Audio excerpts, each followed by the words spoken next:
hablando de comunidad, yo quiero que recordemos la historia de 4 amigos, muy amigos, aunque solo vayamos a hablar de ellos, de solo 3, pero quiero que recordemos la historia de Daniel. ¿Quién me dice otro nombre del amigo? Sadrach, Mesach y Abednego, ¿ok? Daniel, Sadrach, Mesach y Abednego, ¿cierto?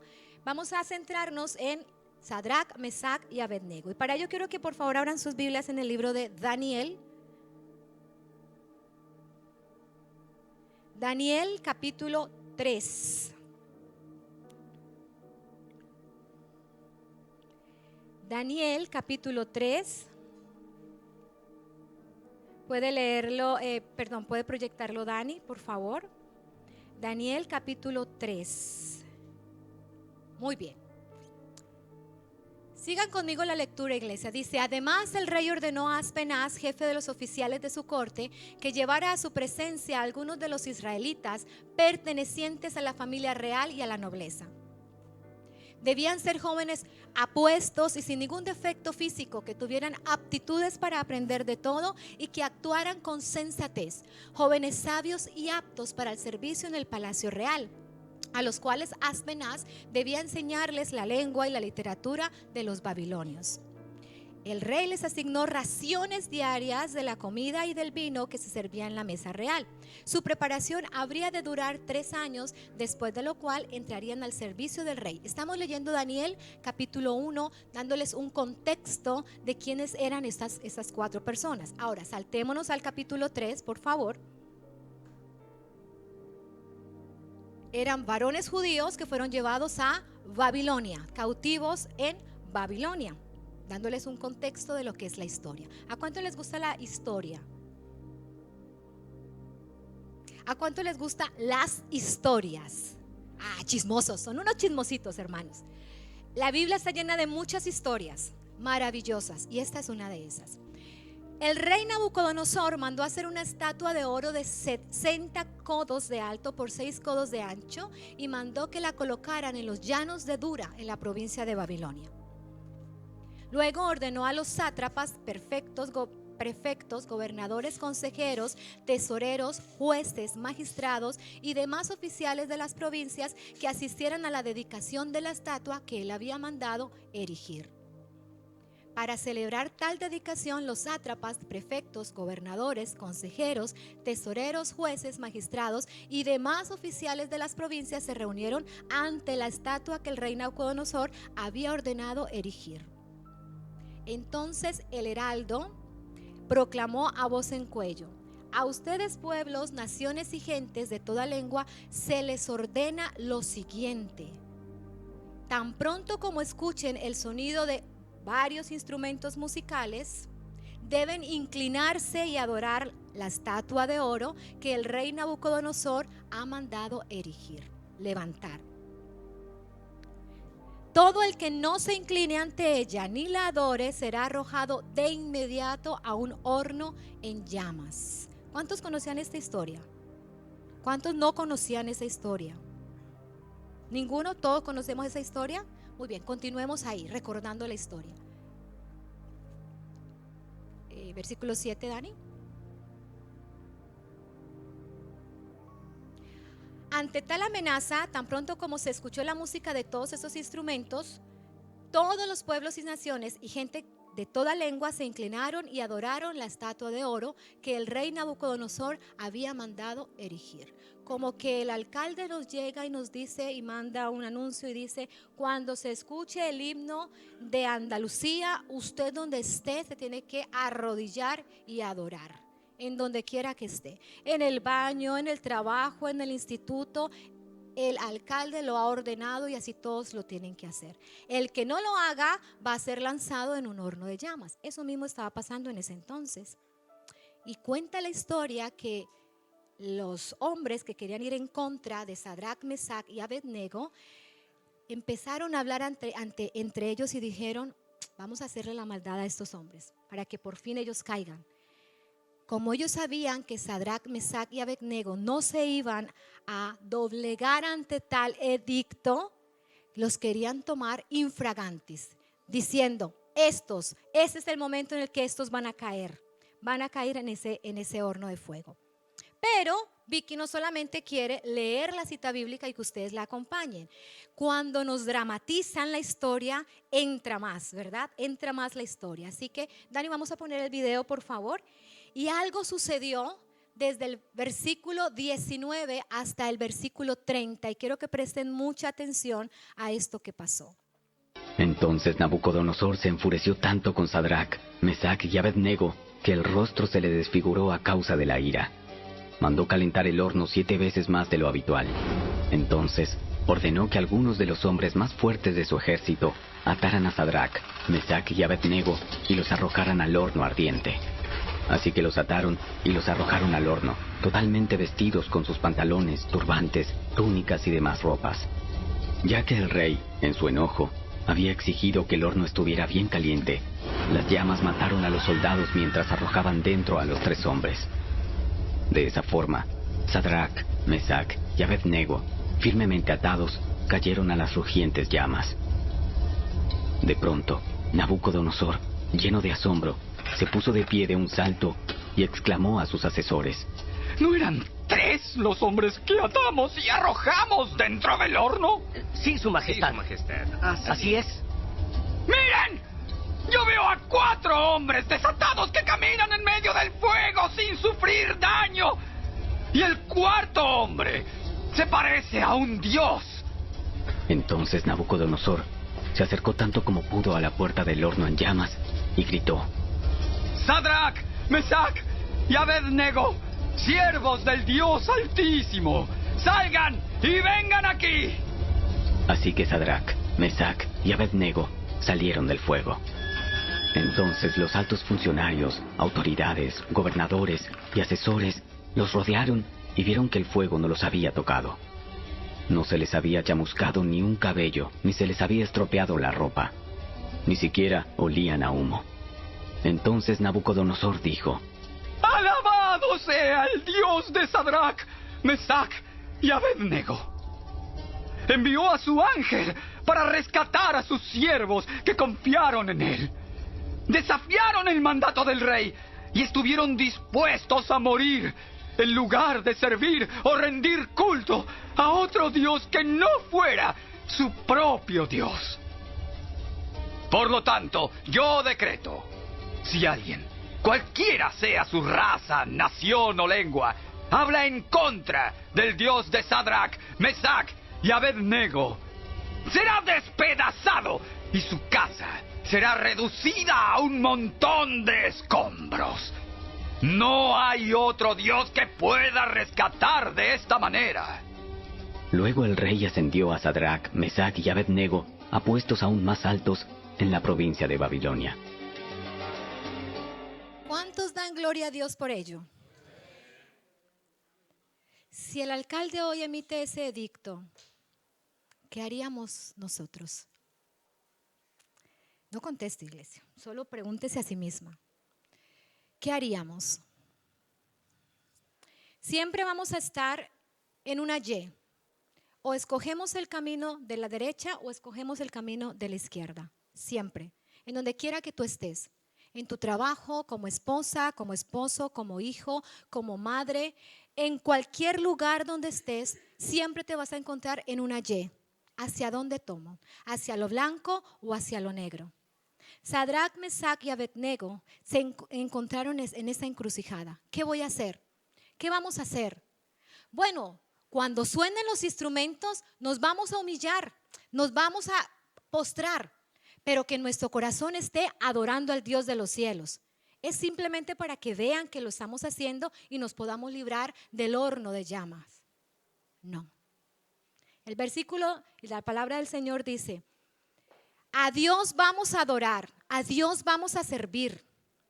Dios nos va a librar porque hemos creído en el Dios que todo lo puede, el Dios de nuestros antepasados. Y si aún Él no nos librara, no importa, moriremos a causa de Él. En las decisiones que tomamos, podemos decir a Dios: Dios, voy a permanecer firme en lo que tu palabra me ha dicho. en lo que tu palabra me ha enseñado. O por el contrario, vendemos el diseño que Dios ha dado a nuestras vidas. Vendemos, como lo hizo Jacob, nuestra primogenitura. Esaú, perdón. Vendemos nuestra primogenitura y dejamos a un lado lo grande y Dios y poderoso que ha sido Dios en nosotros. Decisiones, iglesia. Trabajo, familia, empresa. Y en nuestros tiempos, iglesia, se está perdiendo ese primer amor. Se está perdiendo esto que vivieron Sadrac, Mesac y Abednego. Nos da pereza hablar de Cristo. Nos da vergüenza hablar del Señor. Nos da pereza venir a la iglesia. Nos da pereza hacer quizá devocionales. Nos da pereza, iglesia. Y el Señor nos pregunta hoy, estás en una Y, ¿para dónde vas a escoger? ¿Qué decisión vas a tomar? Y créame, iglesia, que más que un juicio y más que un reproche para la esposa del Cordero de Dios, es una palabra de aliento que te vengo a decir. ¿Sabes por qué? Porque la palabra del Señor dice que cuando estos hombres fueron echados en el horno de fuego ardiendo, no una más veces, no 2 veces más, no 3 veces más, 7 veces más, Dios los libró. Y me encanta cuando yo escucho la palabra de Dios de esta manera dramatizada, porque de verdad que me meto en la historia. Y cuando el rey Nabucodonosor se levantó y dijo, no son 3 hombres los que mandé al horno de llama de fuego, porque estoy viendo 4, es porque el ángel de Jehová estaba con ellos. ¿Por qué estamos claudicando nuestras decisiones, iglesia? ¿Por qué estamos claudicando en las decisiones de servir a Cristo con nuestra alma, nuestra mente, con nuestro espíritu, cuando sabemos que Dios no nos va a dejar? Cuando sabemos que Dios no nos va a desamparar, cuando sabemos que Dios va a mandar su ángel y nos va a librar de la condenación eterna. No es tiempo de claudicar, es tiempo de animarnos, es tiempo de cobrar ánimo, es tiempo de decir, aunque el mundo me quiera tapar la boca y me quiera decir, quizá no hay un Dios. Sí lo hay, porque Dios es el mismo de ayer, de hoy y por los siglos de los siglos y los siglos de los siglos. Quiero invitarte a que hoy tú le digas al Señor, Señor, ¿qué está pasando con mi vida? ¿Estoy en el tope de mi relación contigo? ¿Cómo estoy? Pregúntale al Señor, Señor, ¿cómo estoy hoy contigo? ¿Cómo estoy? ¿Cómo está mi relación contigo? ¿Estamos a medias? ¿Estamos muy por debajo o estamos arriba? ¿Cómo estamos? David le dice al Señor en Salmo capítulo 143, muéstrame tu misericordia por la mañana, porque en ti he puesto mi confianza. Muéstrame el camino que debo seguir, porque en tus manos he puesto mi vida. Nadie, iglesia, nadie te va a juzgar porque estés cansado, porque tengas mucho por trabajar, porque tengas muchas cosas que hacer. Nadie te va a juzgar, ni siquiera Dios te va a juzgar, iglesia. Pero sí es tu responsabilidad llegar a la presencia del Señor y decirle, Señor, muéstrame tu camino. Quiero ir por donde tú quieres que yo camine. Quiero ser el padre que tú quieres que yo sea para mis hijos. ¿Cómo estoy como esposa? ¿Qué piensa mi esposo de mí? ¿Qué piensan mis hijos de mí? ¿Qué piensa mi jefe de mí? Señor, muéstrame el camino. Porque no podemos estar simplemente bajo la mesa. No podemos poner la luz debajo de la mesa, debajo del almud. Es tiempo de que la iglesia resplandezca. Es tiempo que la iglesia salga como la iglesia primitiva a decirle a los 4 vientos que Cristo salva, que Cristo sana, que Cristo es el camino, que Cristo aún existe. Sadrac, Mesac y Abednego no se camuflaron entre los babilónicos. Ellos resplandecieron, ellos dijeron, pues no importa, aquí estoy. Y yo voy para adelante. Y si tengo que morir, pues muero. Pero el Señor está conmigo. El Señor es mi ayudador. ¿Cuántas veces has pasado tú por caminos inciertos y te han robado la paz y te han robado la tranquilidad? ¿Cuántas enfermedades estás pasando? ¿Cuántas veces has mirado a tu bolsillo? ¿Cuántas veces has mirado a tu billetera y no hay plata, no hay dinero, no hay con qué pagar? Y tú estás en esa Y y te inclinas hacia el camino que Dios no quiere llevarte. ¿Cuántas veces hemos pasado por eso, iglesia? Pues hoy es el tiempo para que le digas: Señor, aquí estoy. Dame la fuerza, dame el poder que le diste a Sadrach, Mesach y Abednego. Dame la fuerza que tiene el poder del Espíritu Santo de Dios para resplandecer como la iglesia a la que fui llamada. La iglesia santa, la iglesia pura, conforme tu gracia. ¿Cuántos conocen la palabra contraculturales? ¿Qué significa ser contracultural? ¿Alguien la ha escuchado quizá? ¿Alguien de la iglesia que nos quiera decir? Pues déjame decirte, contraculturales son las personas que defienden los valores, las tendencias y las formas sociales opuestas a lo establecido según la palabra de Dios. ¿Será que nosotros somos contraculturales? ¿Tú qué crees, iglesia? ¿La iglesia de Cristo es contracultural? ¿Va contra la cultura o no? Voy a seguirle diciendo una definición. La contracultura es una forma radical de oposición a la cultura dominante. Y entonces el hijo se levanta contra el padre y es grosero y es rebelde. Pero el padre en amor le enseña a sus hijos que eso no es lo que enseña la palabra. El padre es una persona contracultural porque se está oponiendo a lo que el mundo quiere adiestrar a sus hijos con relación a la sociedad. Y aquí es donde yo quiero hacer un breve énfasis.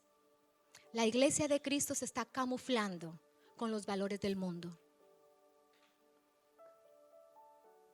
La iglesia de Cristo se está camuflando. Cuando el mundo dice blanco, la iglesia de Cristo dice blanco.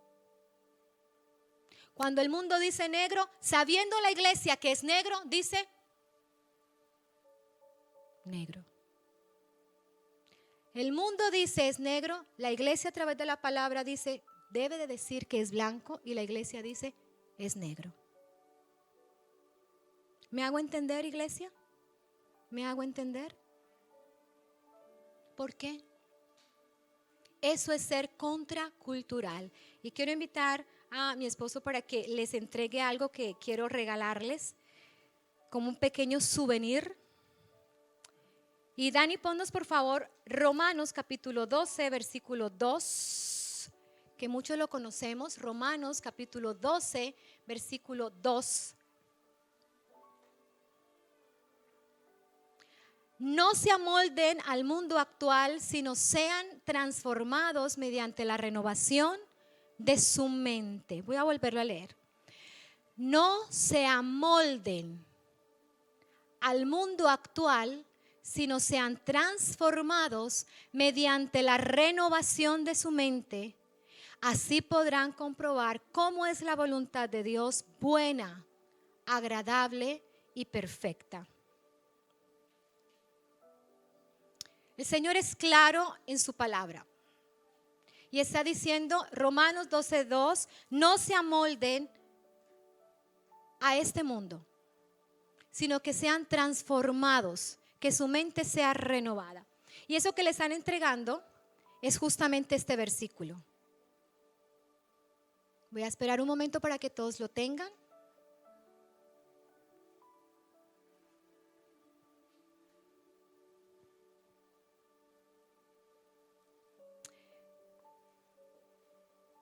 En la versión que tienen es Nueva Traducción Viviente, ¿ok?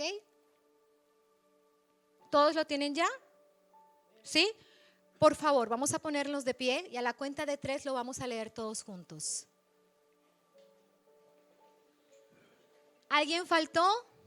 ¿Todos lo tenemos ya?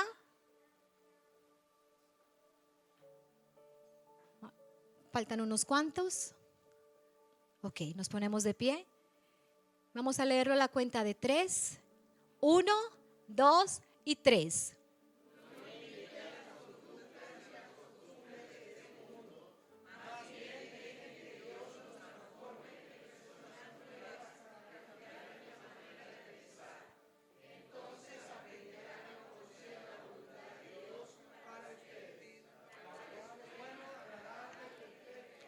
No imiten las conductas ni las costumbres de este mundo. ¿Hay algo más que añadir a esto? ¿Hay algo más que explicar de esta frase? Es radical. No imiten las conductas ni las costumbres de este mundo. Iglesia, levántate y resplandece. Y ese es el lema de las mujeres. Y yo quise tomarlo hoy. Levántate y resplandece con el poder del Espíritu Santo de Dios. Basta ya de imitar las costumbres del mundo. No puede ser que en una empresa el jefe no sepa que tú eres hijo de Dios. No puede ser que en una empresa, en el instituto, no sepan que tú eres un hijo de Dios. Tú tienes el poder del Espíritu Santo para liberar a esas personas que están en tu empresa. Tú tienes el poder del Espíritu Santo para decirle a aquellas personas: hay poder en el nombre de Cristo para sacarte de la condenación eterna a la salvación. Eso somos nosotros.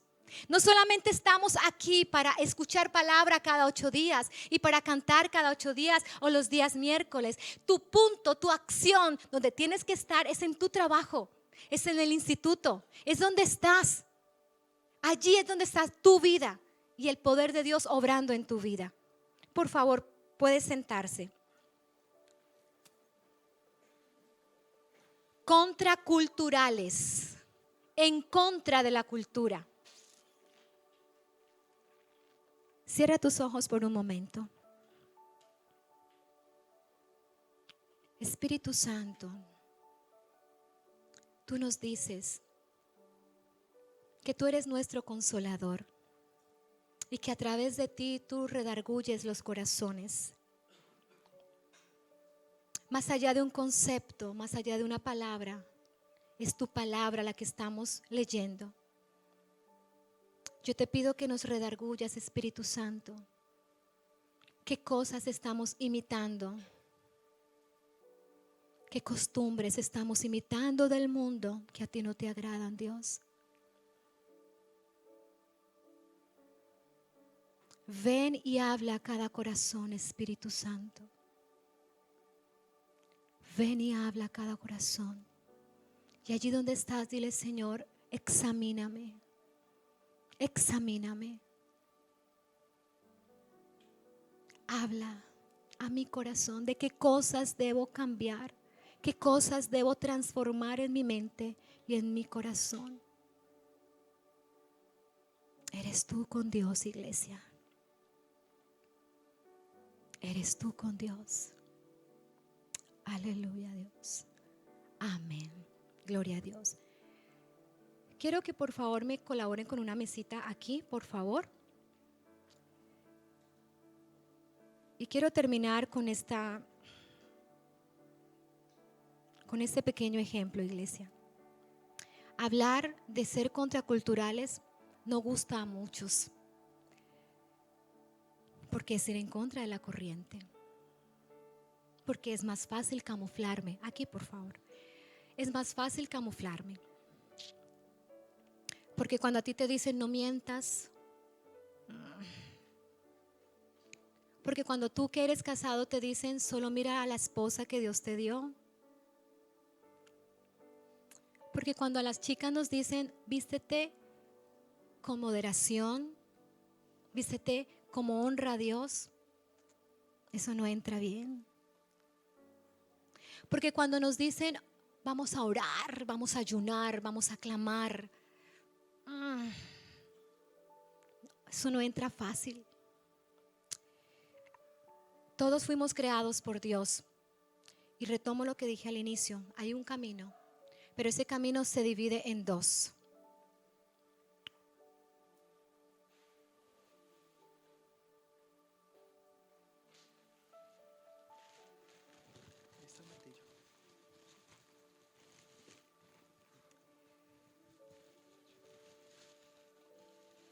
Ok, no se asuste, iglesia. Voy a hacer que la palabra de Dios entre a su corazón a las malas. Mentiras. Por eso oramos hace un momento y que sea el Espíritu de Dios hablando a los corazones. Es solo el Espíritu Santo de Dios.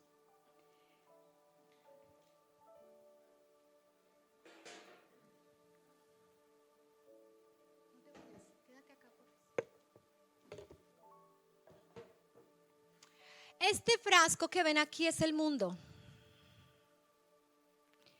Y este que ven acá, este vaso, es el reino de los cielos. ¿Por qué será más pequeño el reino de los cielos? ¿Y por qué será más grande el mundo? Ya le voy a explicar. Este somos tú y yo.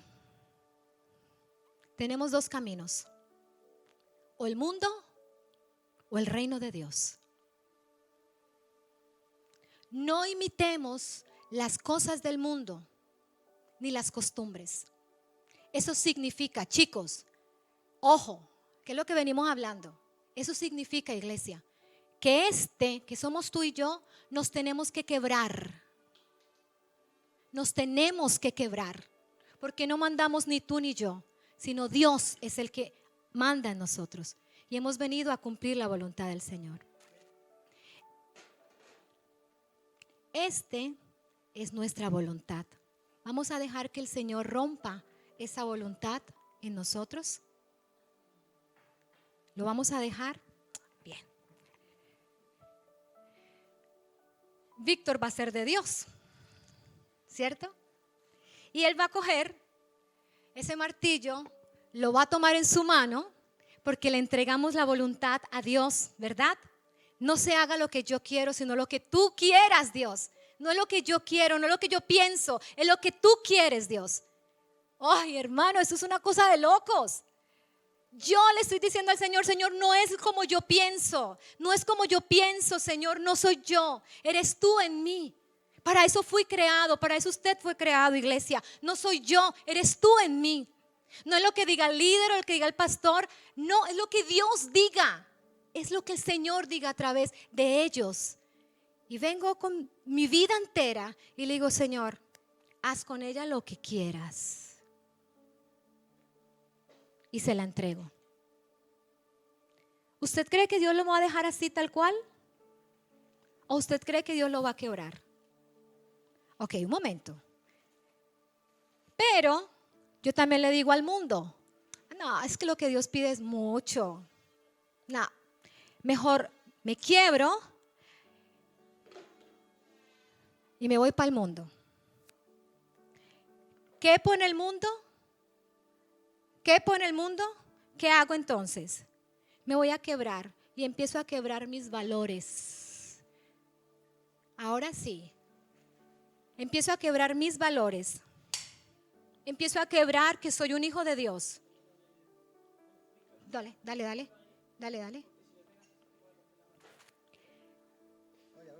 Ya.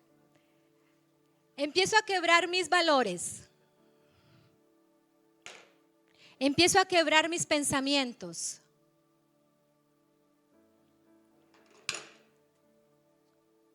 Empiezo a quebrar y a negociar con Dios. Oro mañana. Leo la palabra mañana. Le hablo a mis hijos de Dios mañana. Todo mañana. ¿Y qué pasó? Me camuflé en el mundo. Y esto es lo que pasa con la iglesia del Señor. Y Dios hoy nos llama a ser contraculturales, a ir en contra de lo que la cultura me está vendiendo, de lo que el mundo nos está diciendo. España necesita de Cristo. Si tú estás aquí, de donde sea que Dios te haya traído, es porque Dios te quiere usar para que España siga a Cristo Jesús. Los jóvenes de España necesitan de Cristo. Los niños de España necesitan de Cristo. Basta ya de que una iglesia se amolde al mundo. Necesitamos amoldarnos a lo que Dios quiere que hagamos. Fíjese en algo, iglesia, y termino con esto. Usted se quebró para el mundo, pero para el reino de Dios, ¿qué pasa? No cabe, ¿verdad? Entonces aquí es cuando realmente tenemos que humillarnos ante la mano de Dios totalmente para que quepa en el reino de los cielos. ¿Va a doler? Sí, va a doler. Gracias, amor. Cuando somos contraculturales, la palabra de Dios siempre será superior. Siempre será por encima. Lámpara es a mis pies tu palabra y lumbrera mi camino. Nuestros ojos están puestos en el propósito de Dios cuando deseamos ser contraculturales. ¿Para qué? ¿Cuál es el propósito de Dios? ¿Estar de lindos en España? ¿Conocer los alrededores de España que son hermosísimos y muchos ya lo conocen? No, la palabra de Dios dice, sanar a los quebrantados de corazón. Dice, ir por todo el mundo y prediquemos el evangelio. Isaías 61 del 1 al 3 y Mateo 28 del 18 al 20. No luchamos contra las personas, luchamos contra lo que está abrazando a las personas. Pues no luchamos contra enemigos de carne y hueso, sino contra gobernadores malignos y autoridades del mundo invisible, contra toda fuerza poderosa de este mundo. ¿Cuántos tienen al Espíritu Santo de Dios? Toma esa palabra, iglesia. No luchamos contra el mundo, no luchamos contra las personas, luchamos contra lo que hay en ellos. Por favor, póngase de pie. Señor Jesús,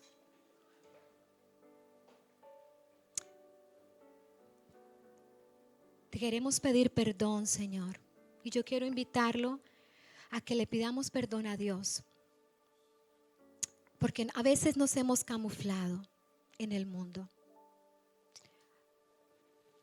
Nos hemos camuflado y hemos permitido que el mundo se meta en nuestras familias, se meta en nuestros devocionales. Señor, yo sé que esta palabra no es fácil. Yo sé, Señor, que renunciar al pecado y a la condenación no es fácil. Pero hoy nos llamas a ser contraculturales. Hoy nos llamas a no imitar las cosas del mundo. Hoy nos llamas, Señor, a ser verdaderos hijos de Dios, donde la palabra de Dios es la que debe resplandecer en la boca de cada uno de nosotros.